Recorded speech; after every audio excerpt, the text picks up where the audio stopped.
Hello hello students, good morning. हाँ जी, कल मैंने आपको राउल्ट्स नियम के बारे में कुछ बातें बताई थी। आज जो बात करेंगे वो बातें करेंगे अपन आज वो बात करेंगे गुरुजी आइडियल सॉल्यूशन और नॉन आइडियल सॉल्यूशन या रियल सॉल्यूशन। ठीक है, तो आइडियल सॉल्यूशन और नॉन आइडियल सॉल्यूशन, पहली चीज तो सर इनको हिंदी में क्या बोलेंगे? हिंदी में इनको जो बोलते हैं वो बोलते हैं अपन आदर्श विलियन और अनादर्श विलियन। एक तो तेरा आदर्श, ठीक है, आदर्श विलियन, ठीक है, और दूसरा क्या होता है तेरा अनादर्श विलियन।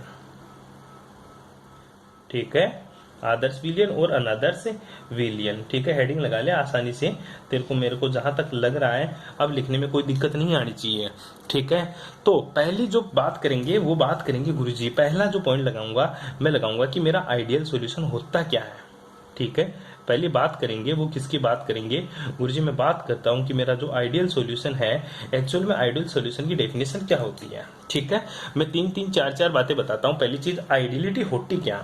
ठीक है, पहली चीज समझ ले एक ध्यान से, एक बात को पहले से नोट कर ले, जिंदगी में नोट कर ले इस चीज को कि कोई भी चीज आइडियल नहीं होती। पहली बात तो जिंदगी में ऐसी कोई चीज नहीं है जो आइडियल हो।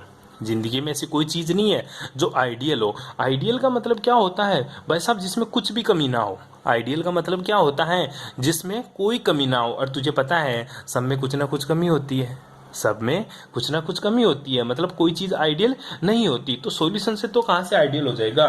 तो सॉल्यूशन, आइडियल सॉल्यूशन की डेफिनेशन क्या होती है एक्चुअल में, पहले वो देख लें। आइडियल सॉल्यूशन की डेफिनेशन क्या होती है? आइडियल सॉल्यूशन की डेफिनेशन देखने से पहले तेरे को सॉल्यूशन का पता होना चाहिए। क्यों? क्योंकि गुरुजी सॉल्यूशन में दो चीज होती है, एक तो तेरा सोल्यूट होता है, ठीक है, और दूसरा क्या होता है गुरुजी? एक होता है गुरुजी उसमें सॉल्वेंट। एक तो तेरा सोल्यूट है और दूसरा उसमें क्या होता है? सॉल्वेंट। देख, आइडियल की डेफिनेशन बड़ी खतरनाक डेफिनेशन है जो तू कभी भूल नहीं पाएगा। ठीक है, क्योंकि मुझे इतना पता है सॉल्यूशन में दो चीज होती है, एक तो सोल्यूट, एक क्या होता है? सॉल्वेंट। एक तो सोल्यूट और एक सॉल्वेंट है। अब देख, सोल्यूट और सॉल्वेंट, सोल्यूट मतलब तू ले ले जैसे तेरा NaCl, सोल्यूट का मतलब तू सिंपल सा ले ले तेरा NaCl, और जो सॉल्वेंट का मतलब होता है वो क्या है तेरा? जैसे तूने ले लिया H2O, क्या ले लिया? H2O, और दोनों मिलकर क्या बनाएंगे गुरुजी? दोनों मिलकर क्या बनाएंगे? मेरा सॉल्यूशन। क्या बनाएंगे? सॉल्यूशन। और सॉल्यूशन बनाने के लिए जरूरी क्या है गुरुजी? कोई भी चीज घुलेगी कब? जब वो उसके साथ क्या बनाए गुरुजी? वो उसके साथ क्या बनाए? बॉन्ड बनाए। कोई भी चीज घुलेगी कब? जब उसके साथ बॉन्ड बनता। एक इंसान दूसरे इंसान में भी तभी घुलता है जब उन दोनों के बीच में क्या होता है? बॉन्ड बनता है, उन दोनों के बीच में बंध बनता है। तो ये तो सॉल्यूशन है। ठीक है, तू बहुत अच्छे से जानता तेरी लाइफ में।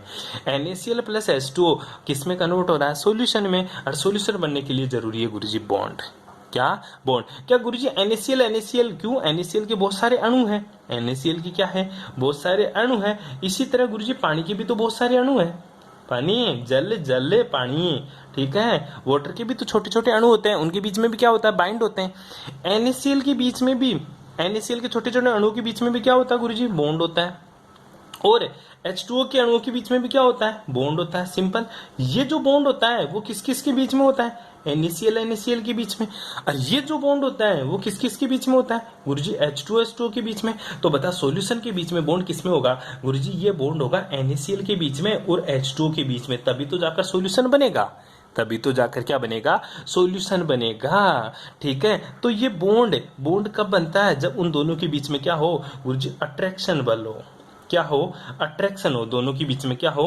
अट्रैक्शन फोर्सेज हो। इन दोनों के बीच में क्या हो गुरुजी? आकर्षण बल हो। दोनों के बीच में क्या है? आकर्षण। और ये सॉल्यूशन भी कब बनेगा? जब उनके बीच में क्या हो? आकर्षण बल हो। क्या हो? आकर्षण बल। अब तो आइडियल सॉल्यूशन की डेफिनेशन सीख लेगा। दोबारा, सॉल्यूशन, सॉल्यूशन में दो चीज होती है गुरुजी, एक तो सोल्यूटर, एक मेरा क्या होता है? सॉल्वेंट। एक तो सोल्यूटर, दूसरा क्या होता है? सॉल्वेंट। सोल्यूट जैसे मैंने NaCl ले लिया, सॉल्वेंट मैंने H2O ले लिया। NaCl को पानी में घोला और मैं देखता हूँ NaCl आसानी से पानी में घुल जाता है और सॉल्यूशन का निर्माण करता है। और मुझे पता है NaCl जो मुट्ठी भर मैंने NaCl लिया उसमें अणुओं के बीच में क्या है? आकर्षण बल है। आकर्षण बल की वजह से उनमें बॉन्ड है। इसी तरह पानी के अणुओं के बीच में भी आकर्षण है और आकर्षण की वजह से उनमें क्या है? बॉन्ड। तो सेम सर यही परिभाषा आगे बढ़ाता हूं, मैं बोलता हूं NaCl और H2O के बीच में आकर्षण है, आकर्षण की वजह से इन दोनों के बीच में बॉन्ड बना होगा, तभी तो वो सॉल्यूशन बना था। तभी तो वो सॉल्यूशन है। अब आइडियल सॉल्यूशन क्या बोलता है? आइडियल सॉल्यूशन यही बात बोलता है, क्या बहुत बोलता भाई? आइडियल सॉल्यूशन की सिंपल सी डेफिनेशन है कि जो भाई इन दोनों के बीच में जो आकर्षण बल है, किसके बीच में? NaCl NaCl के बीच में, और जो H2O H2O के बीच में, और जो NaCl H2O के बीच में, अगर ये तीनों के बीच में उत्पन्न आकर्षण बल अगर समान है, उत्पन्न आकर्षण बल अगर समान है, तो वो कौन सा सॉल्यूशन है? आइडियल सॉल्यूशन है।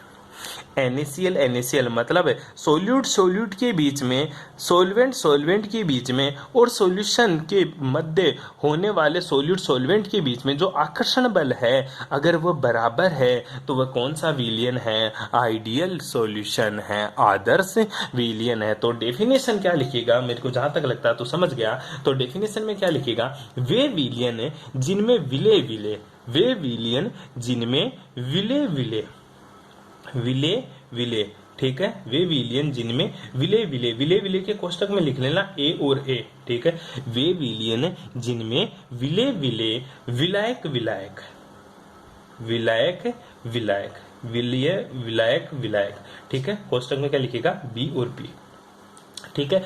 वे सॉल्यूशन जिनमें विले विले सोल्यूट सोल्यूट है और सॉल्वेंट सॉल्वेंट के मध्य उत्पन्न आकर्षण बल, के मध्य उत्पन्न आकर्षण बल या अंतर आणविक बल, अंतर आणविक बल, अंतर आणविक बल, ठीक है, अंतर आणविक बल विले और विलायक, किसके बीच में? विले और विलायक, विले और विलायक मतलब ए और बी के मध्य उत्पन्न आकर्षण बलों के अगर बराबर है, उत्पन्न आकर्षण बलों के अगर बराबर है, अगर बराबर है, ठीक है, तो वह सॉल्यूशन क्या कहलाता है? मेरा आइडियल सॉल्यूशन कहलाता है।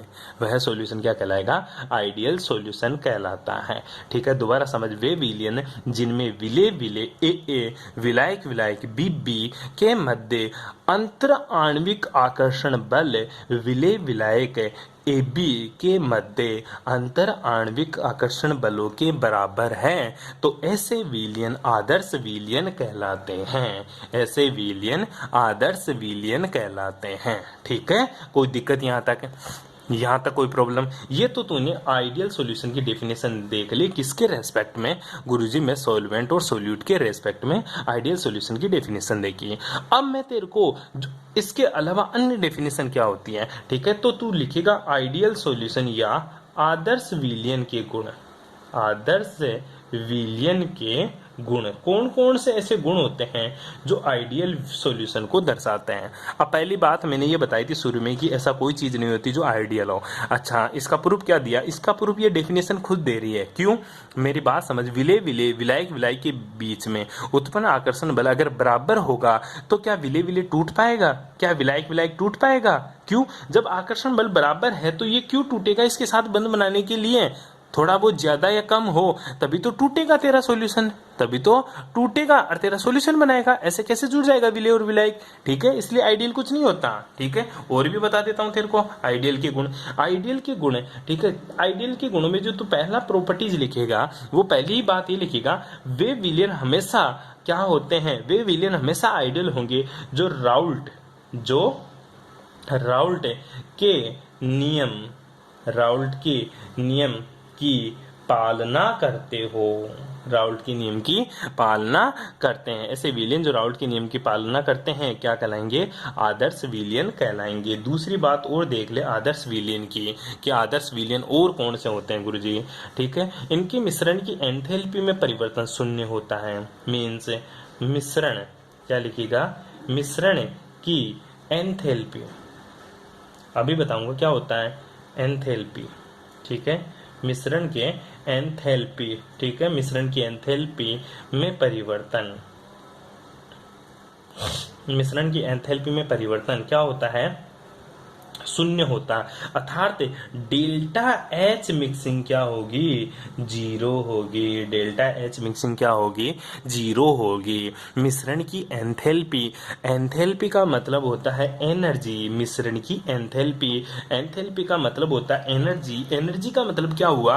अरे मेरे भाई सोल्यूट सोल्यूट, सोल्यूट सोल्यूट को मैं ए से दिखा दूं, सोल्यूट सोल्यूट अगर सोलवेंट सोलवेंट के साथ है, रिएक्शन करके सोल्यूट प्लस सोलवेंट मिलकर एक सॉल्यूशन का निर्माण करेगा तो कुछ ना कुछ एनर्जी रिलीज होगी या कुछ ना कुछ एनर्जी अब्जॉर्ब होगी। लेकिन आइडियल सॉल्यूशन बोलता है ना तो एनर्जी रिलीज होगी ना एनर्जी अब्जॉर्ब होगी। अगर एनर्जी नहीं बदलेगी तो ये बॉन्ड नहीं टूटेगा। अरे तू खुद बता, ए के बीच में उपस्थित बॉन्ड टूटकर बी के बीच में उपस्थित बॉन्ड टूटकर अगर ए बी के बीच में बॉन्ड बनाएगा, ठीक है, ये बॉन्ड टूटकर ए बी के बीच में बॉन्ड बनाएगा तो डेल्टा एच या तो पॉजिटिव होगी या डेल्टा एच नेगेटिव होगा।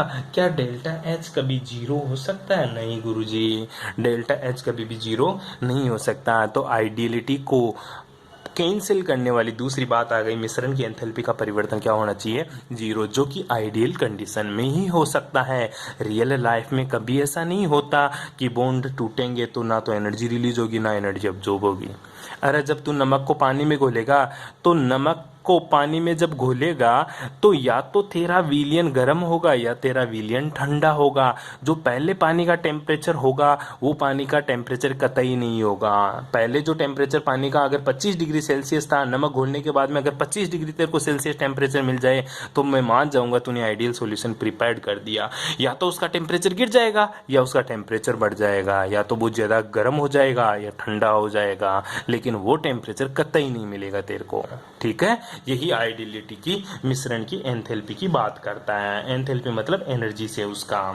ठीक है, तीसरी जो बात करता है, जो तीसरी वो जो बातें कर रहा है बंदा, वो तीसरी बात करता है वो कि इसके लिए जो आयतन में परिवर्तन है, ठीक है, आयतन में परिवर्तन, ठीक है, आयतन किसमें? आइडियल सॉल्यूशन के लिए आयतन में परिवर्तन, आयतन में परिवर्तन, ठीक है, शून्य होता है।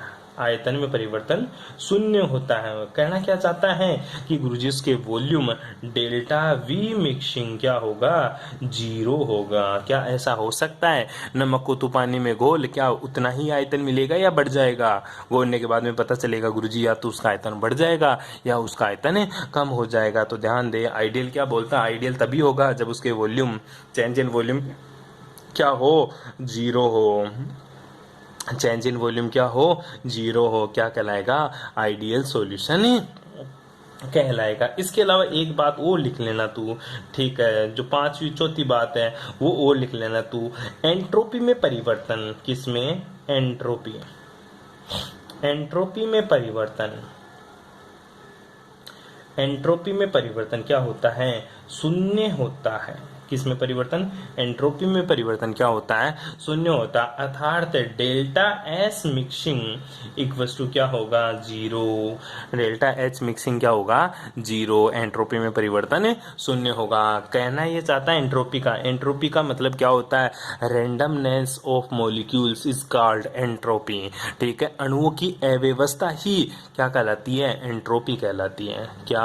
अणुओं की अव्यवस्था क्या कहलाती है मेरी? एंट्रोपी कहलाती है। सिंपल सी डेफिनेशन है। ठीक है, तो ये कहना यह चाहता है कि जब तू मिश्रित करेगा, जब तू सॉल्यूशन बनाएगा सोल्यूट और सोल्यूट, सॉल्वेंट और सोल्यूट से, जैसे ये तेरा सोल्यूट है और तू सॉल्वेंट को जब मिक्स करेगा तो जितने पहले अणु थे उतने ही बाद में अणु होंगे। ऐसा कतई पॉसिबल नहीं है, ऐसा कतई पॉसिबल नहीं है। तो आइडियल होने के लिए क्या जरूरी है? Delta S mixing equals to zero होना जरूरी है। यहाँ तक किसी को कोई प्रॉब्लम? अब जो लास्ट कंडीशन बताऊंगा वो कंडीशन बहुत ज़्यादा इंपॉर्टेंट है और वो तुझे आनी भी चाहिए। ठीक है, बहुत ज़्यादा इंपॉर्टेंट है। क्या? बहुत ज़्यादा इंपॉर्टेंट है। कौन सी कंडीशन है और कैसे इंपॉर्टेंट है वो देख है।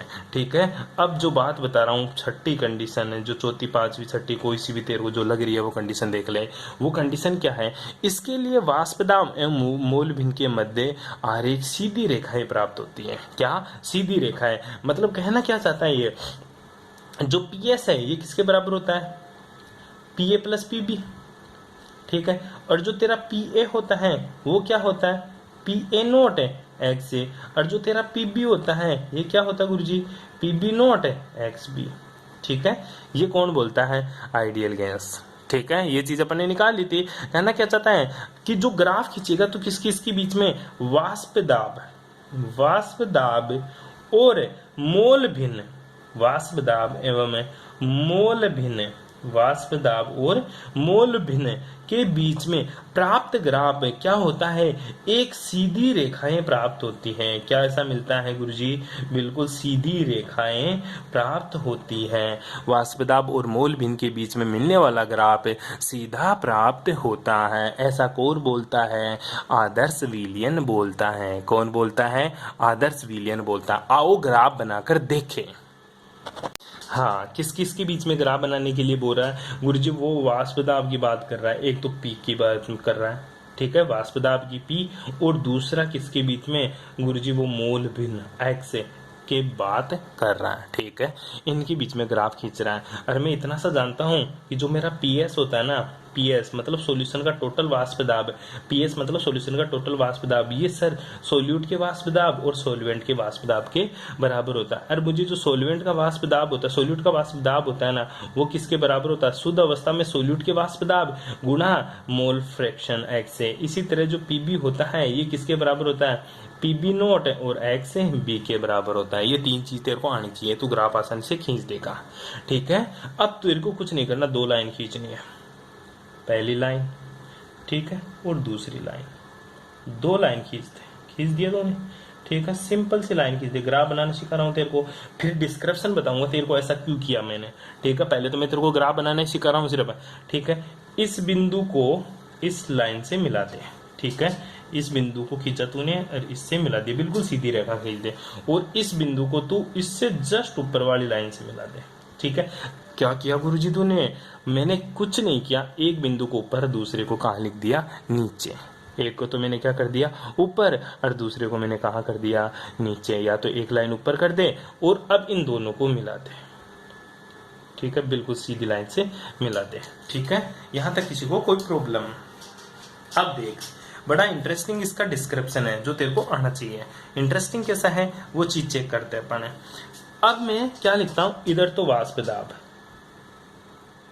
ठीक है, वाष्प दाब, वाष्प दाब चलेगा ऊपर की तरफ। इधर भी क्या चलेगा गुरुजी मेरा? वाष्प दाब। दो ग्राफ को एक साथ कंबाइंड किया मैंने, ठीक है। इधर क्या लिख दिया मैंने? मोल भिन्न, मोल भिन्न, क्या लिख दिया? मोल भिन्न, ठीक है।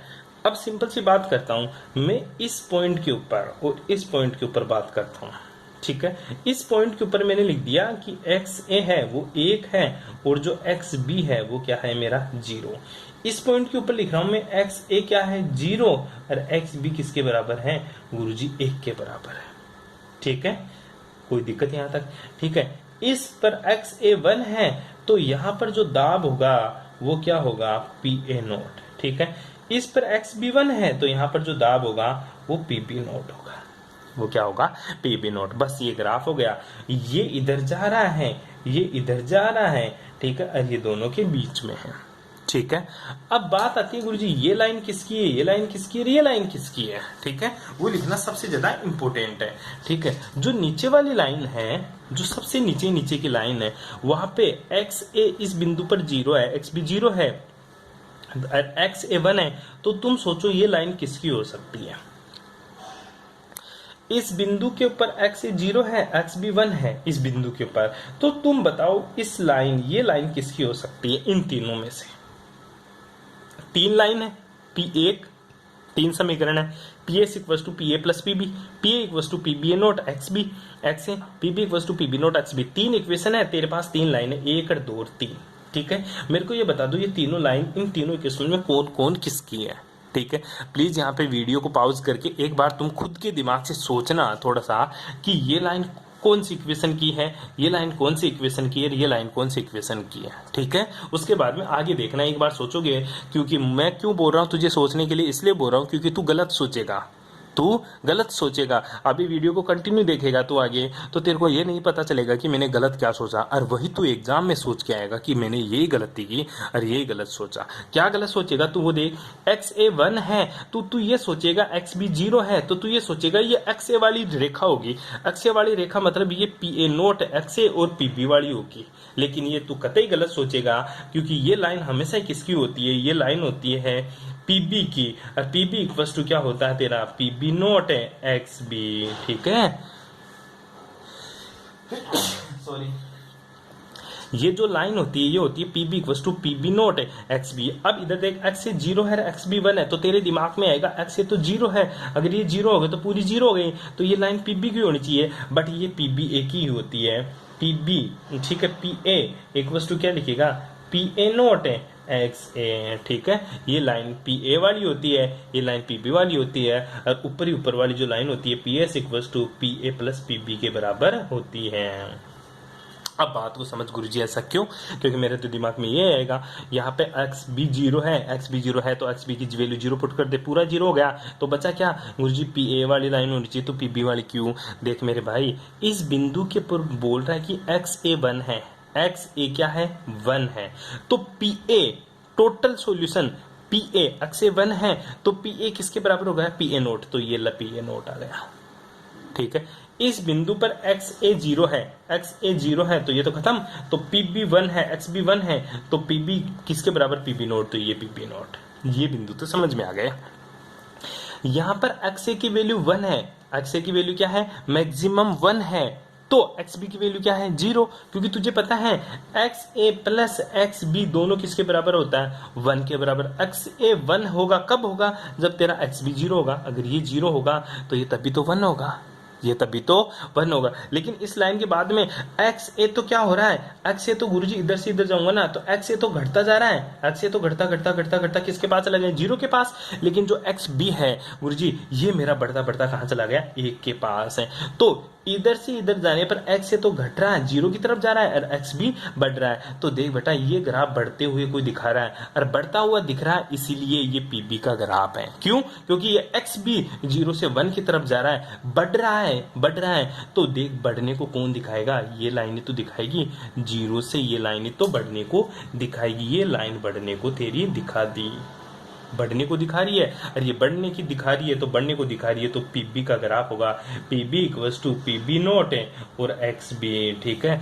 अब देख, इधर से इधर जाऊं, अब इधर से इधर गया, इधर से इधर गया, एक्स ए 0 है और एक्स ए 1 हो रहा है, यहाँ पे एक्स बी 1 है, एक्स बी 0 हो रहा है, ठीक है। तो एक्स बी तो घट रहा है, ठीक है, ये तो घट रहा है, और ये क्या हो रहा है, बढ़ रहा है। तो ये लाइन तो गुरुजी बढ़ने को दिखा रही है, ये लाइन तो किसको दिखा रही है, बढ़ने को, और बढ़ने को दिखा रही है, तो ये पी ए का ग्राफ होगा पी ए नोट एक्स ए, ठीक है, ठीक है। और ये दोनों को जोड़ रखी है, इस बिंदु को और इस बिंदु को, दोनों को जोड़ रखी है, और तो जोड़ रखी है, तो ये जोड़ रखा, ये इसका ग्राफ होगा, ठीक है। सिंपल सा ग्राफ बना सकते हैं अपन, और आपको आसानी से आना भी चाहिए ये ग्राफ है, ठीक है। ये तेरे आइडियल सॉल्यूशन का एक ग्राफ है जो राउल्ट ने तेरे को बताया था, जो राउल्ट ने तेरे को बताया था। चलो गुरुजी, आप बोल रहे हो आइडियल कुछ नहीं होता दुनिया में, फिर गुरुजी ये ग्राफ कैसे बना दिया उसने, फिर राउल्ट ने किसके ऊपर एक्सपेरिमेंट कर दिया ऐसे ही, और उसने ये इक्वेशनें बता दी सारी की सारी। बेटा, कुछ हद तक कुछ सॉल्यूशन ऐसे होते हैं जो आइडियलिटी को फॉलो करते हैं। वो सॉल्यूशन कौन कौन से हैं, वो सॉल्यूशन है, एक तो तेरा क्लोरोबेंजीन, ठीक है। क्या, अगर क्लोरोबेंजीन को, अगर तू क्लोरोबेंजीन को किस में घोल देगा, ब्रोमोबेंजीन में, क्लोरोबेंजीन को किस में घोल देगा, ब्रोमोबेंजीन में, तो तेरा कौन सा सॉल्यूशन बन जाएगा गुरुजी, आइडियल सॉल्यूशन बन जाएगा। ये ले तेरा बेंजीन, ठीक है, इसके ऊपर क्लोरीन लगा दे, क्लोरोबेंजीन, ठीक है। ये ले तेरा बेंजीन, इसके ऊपर ब्रोमीन लगा दे, ये ब्रोमोबेंजीन। तो क्लोरोबेंजीन और ब्रोमोबेंजीन का जो सॉल्यूशन होता है वो तेरा आइडियल सॉल्यूशन कहलाता है। दूसरा, पहला सॉल्यूशन, दूसरा सर कौन सा सॉल्यूशन है जो आइडियल सॉल्यूशन को दिखाता है, ठीक है। अब देख, एक तो तेरा बेंजीन, ठीक है, बेंजीन प्लस एक तेरा टोलुइन, ठीक है, बेंजीन प्लस टोलुइन। अब मेरे को फॉर्मूला नहीं पता, ठीक है, बेंजीन तो तेरे को बनानी आती है गुरुजी, टोलुइन क्या होता है, अरे टंटो, शुरू में कक्षा 10 में पढ़ के आए हो गुरुजी, कक्षा 10 में केमिस्ट्री आती नहीं है, तो कक्षा 12 में पढ़ी है तूने, benzene plus toluene, benzene plus toluene ideal solution बनाते हैं। कौन सा सॉल्यूशन बनाते हैं, आइडियल सॉल्यूशन। तीसरा जो तेरा एग्जांपल है वो बहुत ही इंटरेस्टिंग है, एक तो तेरा एथिल ब्रोमाइड, क्या, एथिल ब्रोमाइड, ठीक है, एथिल ब्रोमाइड। एक है तेरा ethyl iodide, iodide, ethyl bromide क्या होता है तेरा, CH3, एथिल है ना, CH3, CH2 Br, ethyl iodide CH3 CH2I। ये दोनों सॉल्यूशन कौन से सॉल्यूशन होते तेरे?